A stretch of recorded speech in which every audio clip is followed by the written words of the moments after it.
ladies and gentlemen,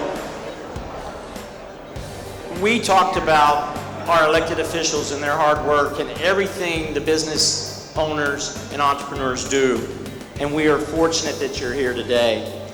The Chippewa County Economic Development Corporation is pleased that we have always had the governor of the great state of Wisconsin come. It is such an honor to have our governor. We are fortunate. Prior to his election, he served as the Wisconsin State Superintendent of Public Instruction, winning statewide elections in 2009, 2013, 2017. With over 3 decades of public education experience, Governor Evers has dedicated his life to fighting for Wisconsin's kids and serving the people of Wisconsin and the Chippewa Valley. As a lifelong educator, the governor believes in bringing people together to solve the problems facing our state and putting the people of Wisconsin first. Please welcome the 46th governor of our great state of Wisconsin, Governor Tony Evers.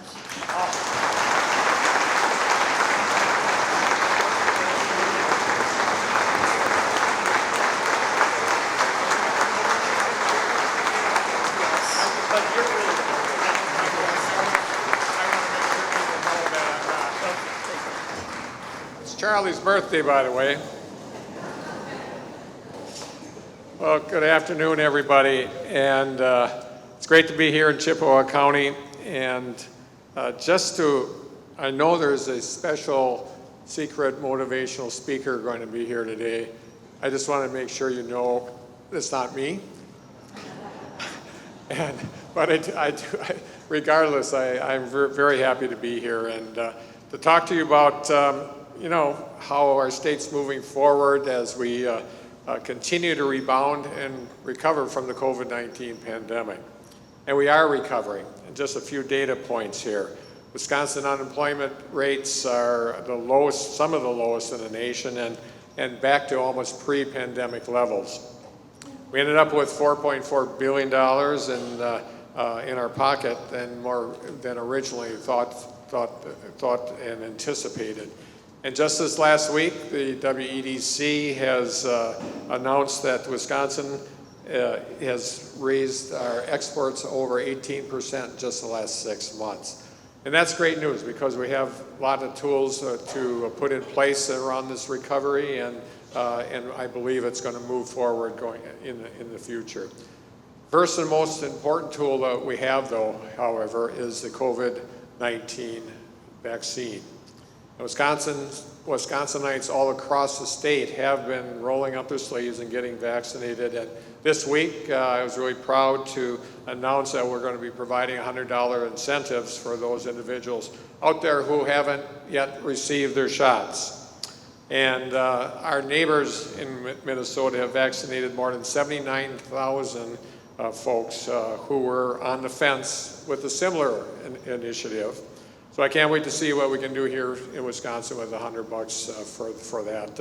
And with that, I really do reach out to you, and we need your help to get the word out to folks because, frankly, in order for us and our communities to continue to recover, we've got to get more shots in arms, period. And I really reach out to folks around this issue because actually in our personal family, we had a few people that were reluctant, and it took a lot of time and effort. And I'll just tell you a quick story about, I won't say which relative, but it was on my wife's side of the family. And she spent literally hours and hours and hours trying to convince her relative to get a shot, and she was not successful. And no real excuse. It wasn't a political thing. It just it wasn't in her in her DNA. And it was real interesting because she ended up getting a shot, but it had nothing to do with Kathy putting the screws to her. And she was walking into Walmart one day, and the pharmacist happened to be not busy, and he said, "Hey, have you gotten a shot?" She said, "No." She said, "I can do it for you right now." Sure. That was it. That was it. My wife My wife did 40 hours, 50 hours worth of work, and it was a pharmacist in Walmart in Plymouth, Wisconsin. Doesn't mean it happened, so God bless him. And then, of course, in addition to the shots, the second critical tool to ensuring our state continues to recover is our strategic investment in whatever federal funds we are receiving. And throughout the pandemic, we have put that to good use. First of all, obviously in the public health world, with PPE and contact tracing and making sure that we had enough tests and vaccines.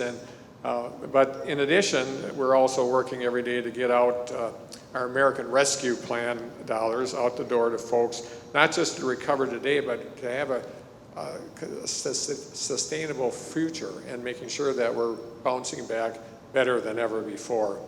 So that's why we've invested hundreds of thousands of dollars in broadband access for folks across the state, because obviously it's a necessity. It's not just a luxury anymore. And if you're going to run a business in a lot of our counties, we have to have access to broadband. We've also allocated another $50 million to help our farmers in the state of Wisconsin, and also $150 million for our tourism and travel industry that has been significantly impacted by the pandemic. And with the ARPA funds, we're also supporting 840,000 of our small businesses through the Small Business Recovery Program, and with our Main Street Bouncing Back Grant Program also. And we're also investing $130 million in regional workforce development initiatives to help businesses find workers and provide support to Wisconsinites, get them back on their feet. And we're hopeful that we can find a way that the regional efforts in this part of the state can participate in that. And finally, earlier this week I announced 2 new programs that will help local leaders ensure that neighborhoods recover from the pandemic with projects that connect the dots. I like to talk about that a lot, because whether it's housing, whether it's childcare, whether it's transit and transportation issues, we have to make sure that we get that money out the door and to our regional folks also. So we're not just going to recover from this pandemic. I feel very confident of that. We're going to get back in the saddle, as we talk about during today, and racing off to the types of future that is really critical for all of us. So with that, I just wanted to thank Tom and Charlie and the folks here at the Chippewa County Economic Development Group for your good work. And they've been good partners, and we will continue to partner with them in making sure that not only are we getting shots in arms, but we're also helping people get back on their feet and making our state as strong as possible. So thank you very much for the short period of time, and appreciate all your good work every single day. And with that, I'll turn it back to Charlie. Is that right? Back to Charlie.